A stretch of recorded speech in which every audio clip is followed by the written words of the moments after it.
Conventional farming practices make things a bit easier. Fields and plots are near your house, so you spend less time and energy walking.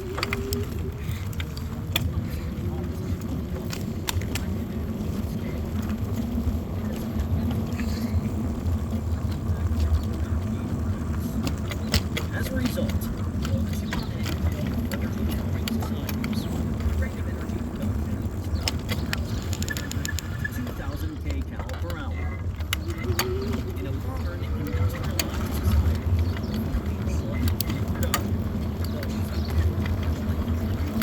aspect of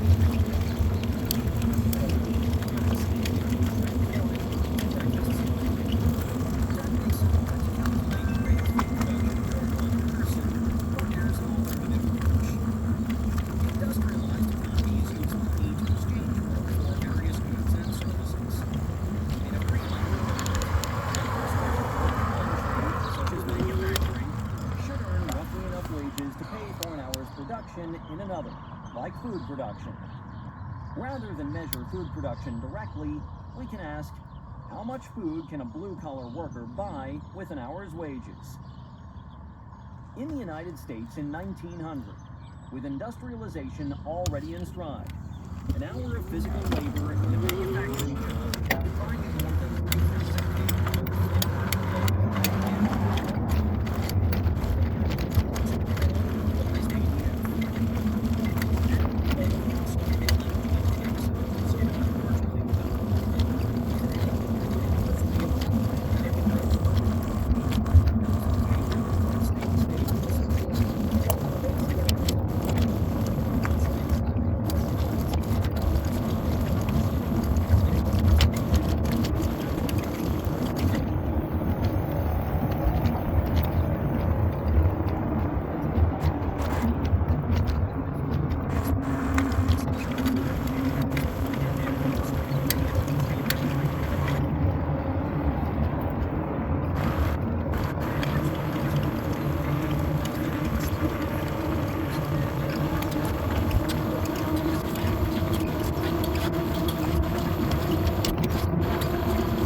20% of the calories we consume.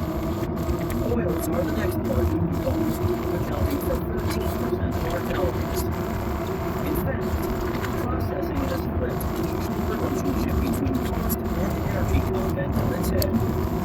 The result is a highly processed, supercharged diet. The energy density of an industrialized diet is 20% higher than the Hansa diet, and it requires little or no physical effort to acquire. Our hunter-gatherer ancestors would be stunned. The combination of easily digested calories and reduced cost of food brought about by the Industrial Revolution might have led to a fertility boom. Luckily, that didn't happen. But all those extra calories have affected potential fertility. The combination of energy-rich processed diets, including baby formula, and sedentary lifestyles, reduce the energy burden of reproduction, shortening the amount of time it takes for a mother's body to recover between pregnancies.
50 years worth of oil and natural gas left, and perhaps 110 years worth of coal. Those horizons will likely expand a bit as the technologies to find and extract these fuels improve. But all that will do is lengthen the fall. The impact is coming, either this century or the next. With fossil fuels spent, nearly 80% of the energy we burn externally will be gone. People living through the end of fossil fuels could be the first generations whose with air systems controlled a smaller external energy economy than their parents. Without some other energy source to replace fossil fuels, local and global systems of production and transportation will collapse. It will be the Hunger Games without the gadgets, Mad Max without the motors. The only thing more terrifying than running out of fossil fuel is the catastrophe we'll unleash if we burn it all. Human-caused climate change is well underway, with the Earth 0.8 degrees Celsius, 1.4 degrees Fahrenheit warmer than it was in the late 1800s, when fossil fuel use began to take off. The current generation of climate models, which have done an incredibly accurate job predicting our increasingly warm and hot weather, predict an additional 1 degree Celsius warming in the next century.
developed world, energy consumption per capita has been steadily, if slowly, declining since the 1970s.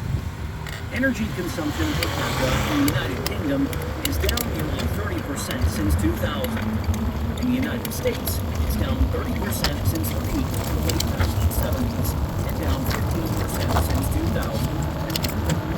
But better efficiency alone won't save us. Our species, although energetics, demands an enormous amount of energy.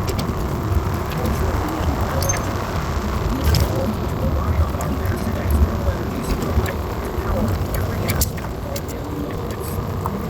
The industrial energy economy just isn't carrying on anymore.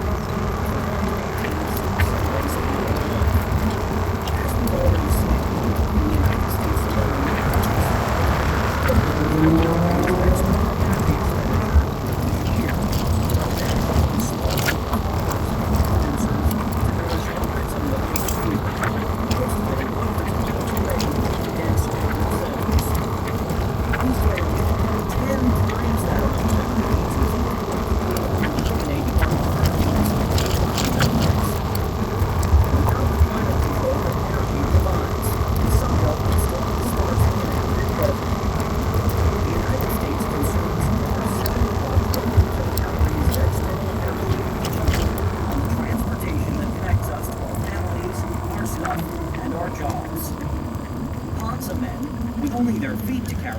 walk about 8 miles per day.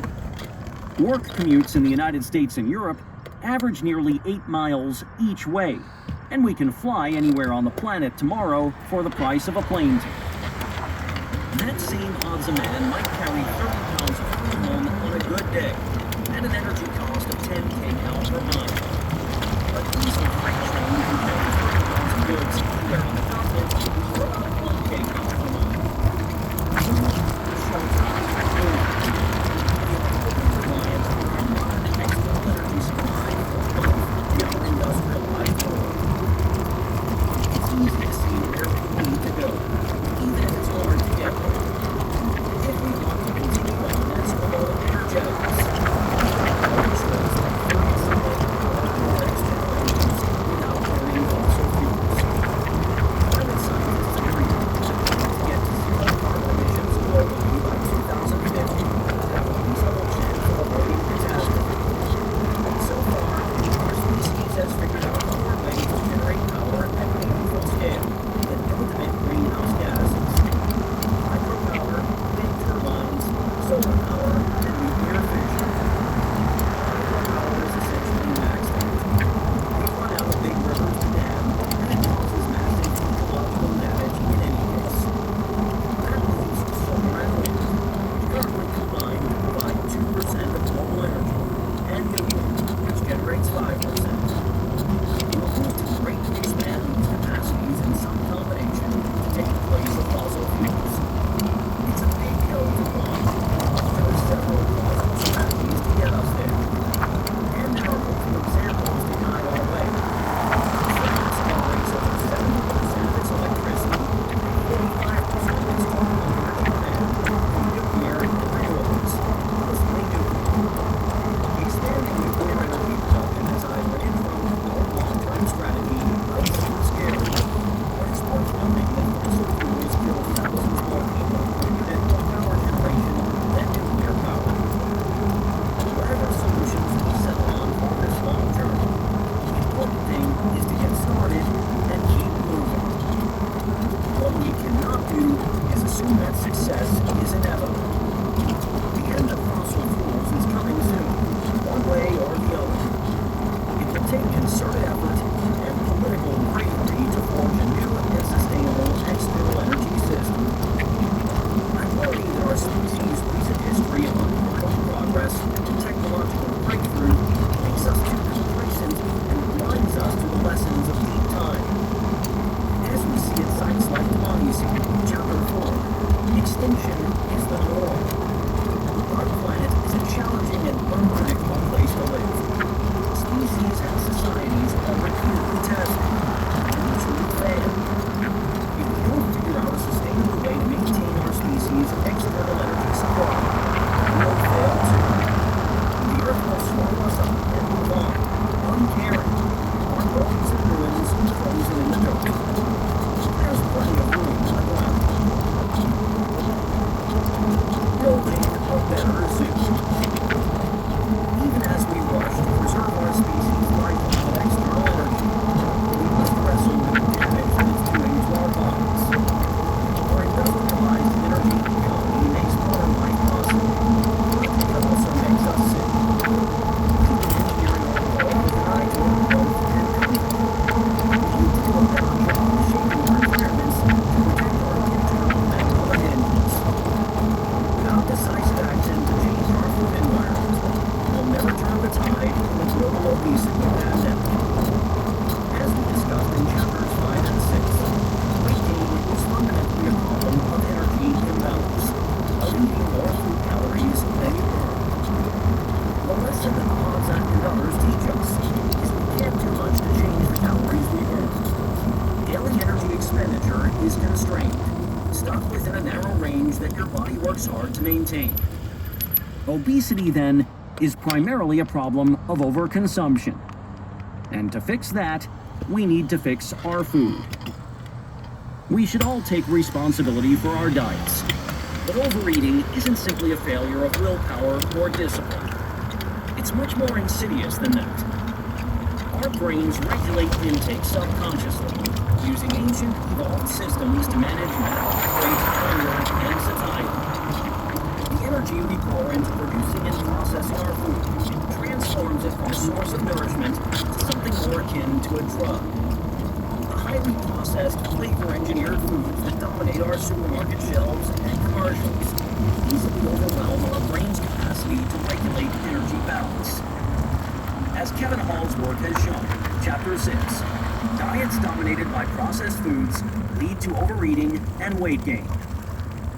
Cheap, processed, high-calorie foods are a direct consequence of industrialized food production and our reliance on easy external energy.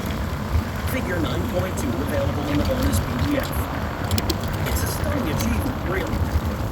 We've managed to turn one of the fundamental principles of ecology on its head.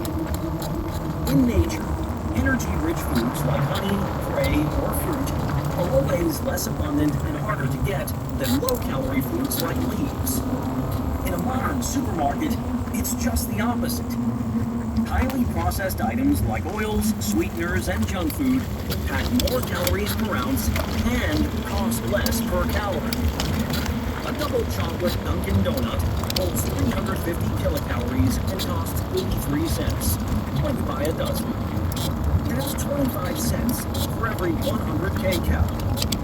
At $1 a pound, Red Delicious apples cost 37 cents per 100 kcal, 60% more than the donut.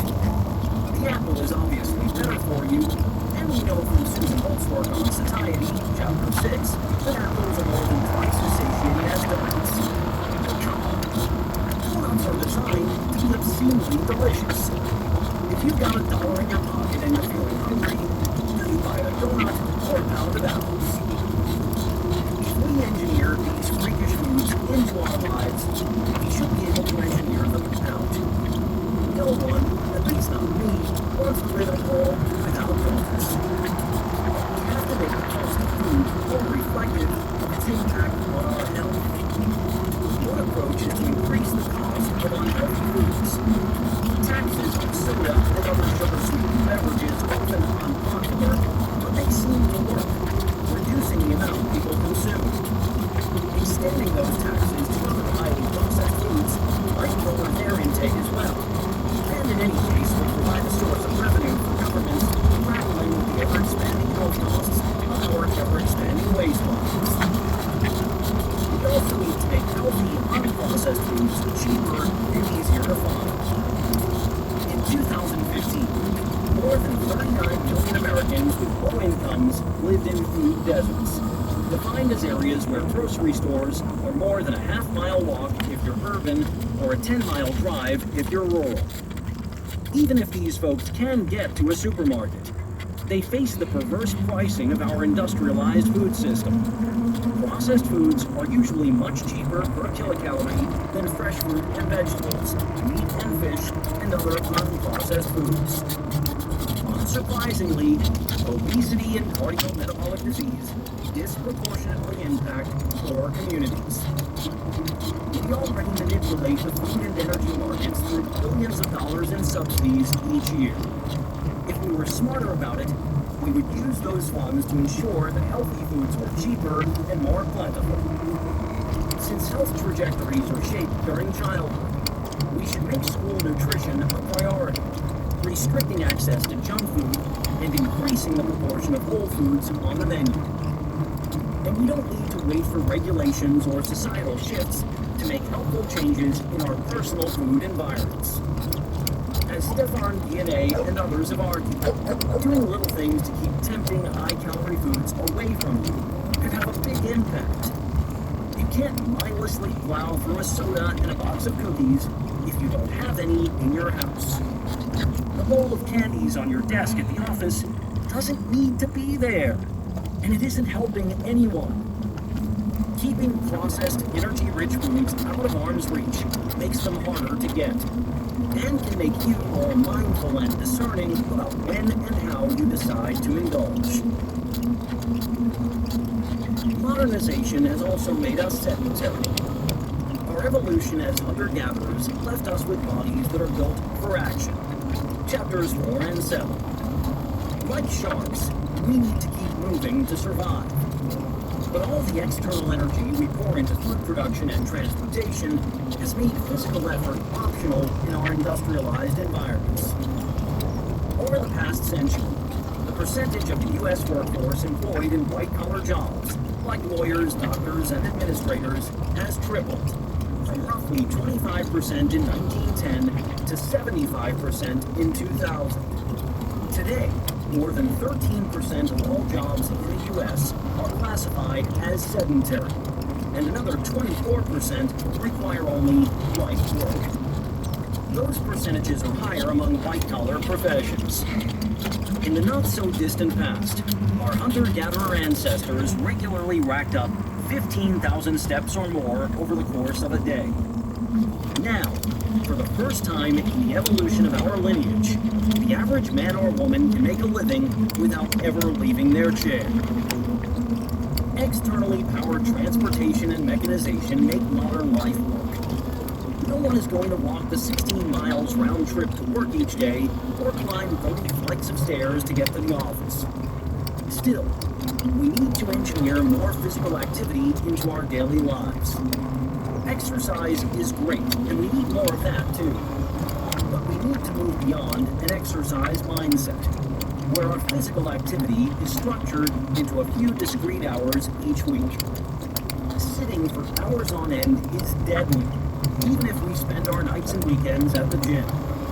We need walkable cities and towns, real investment in human-powered movement. Cities like Copenhagen are leading the way on this, designing bicycle-friendly urban areas that favor people over cars. Bike share systems have enormous potential to help too, increasing daily physical activity and reducing disease. Industrialization and modernization carry other costs as well, costs that are harder to quantify. Like the Hadza, our hunter-gatherer ancestors spent their lives enmeshed in a rich social fabric of family and friends. They spent their days outdoors, under the sun. With everyone in the same line of work and no durable wealth to concentrate over generations, social and economic inequality would have been low. The Hadza are proudly egalitarian, and they answer to no one but themselves. With farming, and then again with industrialization, came major revisions to the social contract. Class differences and hierarchies emerged as wealth was consolidated in land and then in capital. This worked well for the upper class, of course, but was a disaster for those stuck at the bottom, who were used as slaves or otherwise exploited for their labor. The rest were caught somewhere in the middle, eager to climb the socioeconomic ladder, but also desperate not to be caught in the gears below.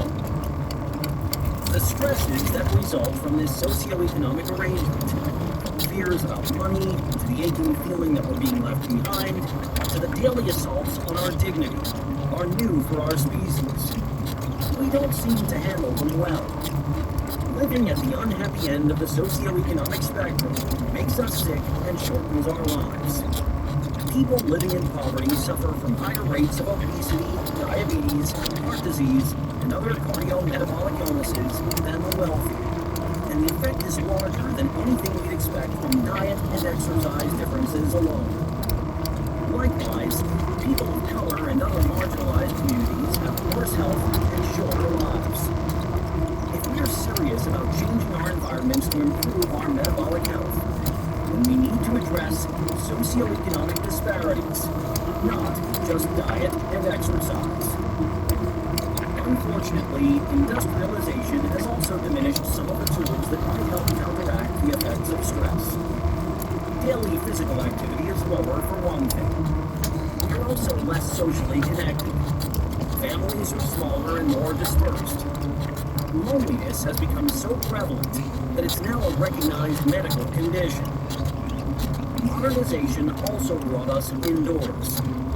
Time outside can relieve stress and promote physical activity, and it seems to improve cardiometabolic health more than physical activity alone. Hadza spend essentially all of their waking lives outdoors. The typical American spends 87% of his life in buildings and another 6% of his life in cars. As we work to bring the healthy elements of our hunter-gatherer past back into our modern lives, we need to think broadly, holistically. There's more to it than just the tubers. in camp. I wanted them to be fires. I sat on a sweep of warm, flat rock outside of Mugalange, a Hadza camp perched on an escarpment in the Tlegiga Hills. Looked out through a clearing in the acacia over the wide valley floor below. I was in a reflective mood.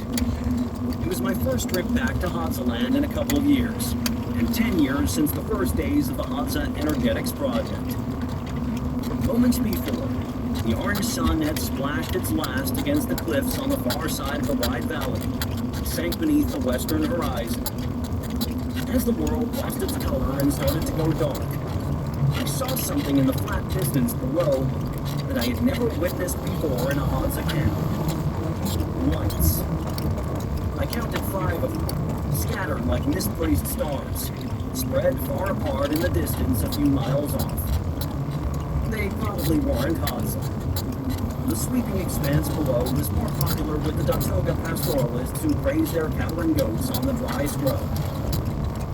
My brain registered them initially as cooking fires, but the color was wrong. Fires are orangey red. These were unmistakably electric white. And why would Datoga families be cooking outside their houses? The obvious conclusion sank in. Electricity was seeping into Hadzaland. I tried to be Hamnashita about it, maybe even happy. Lights are helpful, and God knows I depend on them in my own daily life. I had a flashlight in my pocket and 2 more in my tent. Who was I to judge? A light in a Datoga home would be a huge help to the women and kids doing evening chores. And these were small solar panel systems, not a power line running through the heart of Hadza territory. At least the energy was clean. I reminded myself that the Hadza have been dealing with the encroachment of the industrialized world for decades, ceding land but trying to make the best of a difficult situation. They've happily adopted some modern technology. You'll find the occasional flashlight or radio in camp, though batteries are hard to come by. Cell phones have grown more common, and in every camp you'll find someone who knows the right hill to climb in search of a signal, even if they don't have a cell phone themselves. They're happy to take advantage of the sacks of corn the Tanzanian government occasionally doles out as food assistance. Through it all, Hadza culture has remained incredibly resilient and intact. They've accepted the modern world on their terms, piece by piece. Still, I couldn't shake some darker feeling, a sense of loss. The industrialized world was slowly, implacably forcing its way into Hadzaland. Not today, of course, probably not next year, maybe not even next decade. But the glacier was advancing, the untold weight of civilization forcing it through the valley in front of me, tearing at the fabric beneath it. On your left. Hadza had lived in these hills, hunting and gathering, for hundreds, maybe thousands of generations. How many more until it was all gone? How long until the Hadza were forced to join the industrialized world and relegated, like countless native cultures before them, to the bottom rung of the socio-economic ladder? Would the young men and women in camp today live out their golden years in dirty cinder block houses, dreaming of their lives in the bush, watching their grandchildren struggle with obesity, heart disease, and the other burdens of the modern world? After all they've taught us about how to live well, was this how the industrialized world would behave? What I saw during my time at Mugalange gave me hope. Hadza men and women were hunting and gathering as they always have, following the old traditions. The women, old and young alike, spent their mornings out foraging for magali taco and yucca tubers, bringing them home to roast on a communal fire. Figure 9.1 available in the bonus PDF. They made tangy baobab fruit smoothies and pound the kernels to extract the meaty centers. Men spent their days out hunting or back in camp working on arrows and bows. It was a special time of year, late fry season, when the baobab trees were flowering. Heavy, white, fragrant flowers danced in the branches and littered the ground, attracting the herbivores. The men would leave camp before sunrise to hunt from lines near flowering baobabs. Game was plentiful, and the camp dined on impala, bush tiger, and dick. There was reason for hope for the future as well. The camp was full of playful kids, running around and speaking Hadza. Boys would head out of camp carrying a light bow and their dad's axe, looking for honey and game. Girls were foraging with their moms and dads, learning how to assess the quality of tubers by tamping the ground near the pond. Friends and families spent their days together, sharing food, laughing and talking. Neighbors from other camps near and far would pass through to visit, rest, and maybe snag a snack. The community was strong. I left Lengalenge feeling optimistic, and not just about the Hadza, but about the rest of us too. There's still plenty to learn about our bodies and our metabolic health, but we understand enough to get started, taking better care of ourselves, and raising a generation of healthier kids. It starts with an understanding of where we come from, a willingness to learn from cultures like the Hadza and hold on to old traditions, and the creativity to bring those lessons into our own lives in a sustainable way. We are the smartest, most creative species on the planet, with godlike technological powers at our disposal. Surely we can learn to treat our bodies, our neighbors, and our planet with care. This is BJ Oakham. We hope you have enjoyed this unabridged production. Our research blows the lid on how we really burn calories, lose weight, and stay healthy. By Clinic Concert, PhD. This program is directed by Joseph Grant. Producer Sarah Jaffe. Edited by Will Trapp. Text copyright 2021 by Clinic Concert. Production copyright 2021. Penguin Random House, LLC. All rights reserved.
rotate, and then like everything would stay balanced from like being low rather than being high.